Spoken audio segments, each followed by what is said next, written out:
বিশাল নীল জলরাশি, দূর দিগন্ত রেখা। কিন্তু প্রশ্ন হলো, এই সমুদ্রের শেষ সীমানায় কি আছে? এটাই কি শুধু জলরাশির খেলা, নাকি লুকিয়ে আছে অন্য কোনো রহস্য? আজ আমরা খুঁজে দেখব সমুদ্রের শেষ সীমানার গল্প।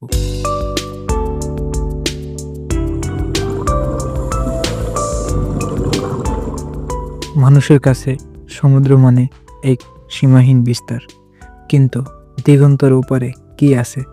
বিজ্ঞান বলে পৃথিবী গোল, তাই সেই দিগন্ত কেবলই একটি ভ্রম। কিন্তু অনেকের মতে সমুদ্রের বুকে আজও লুকিয়ে আছে অজানা রহস্য।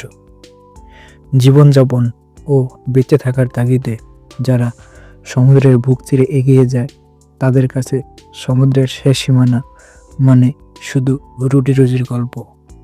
কিন্তু সেই গভীর সমুদ্র তাদেরও কখনো ভয় পাইয়ে দেয়, কখনো করে বিস্মিত।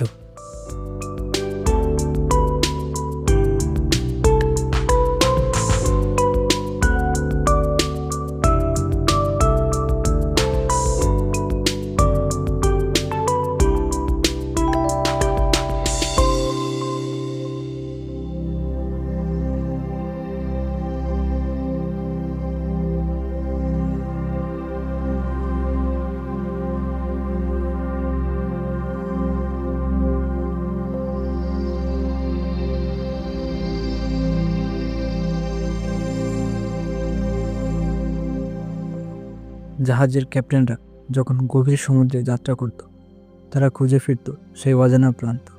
কখনো হারিয়ে যেত ঝড়ের মাঝে, কখনো খুঁজে পেত নতুন ভূখণ্ড।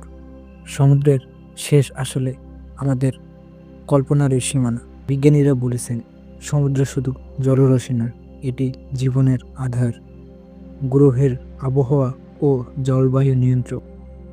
সমুদ্রের গভীরে রয়েছে এক অসংখ্য প্রাণ, যা এখনো মানুষের অজানা।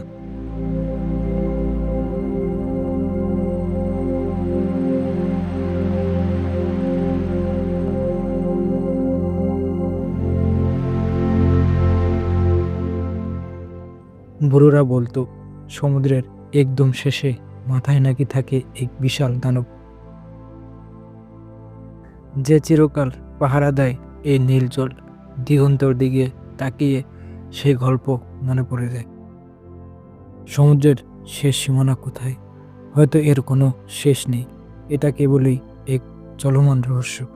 কিন্তু আমরা জানি, এই রহস্যই আছে জীবনের সৌন্দর্য।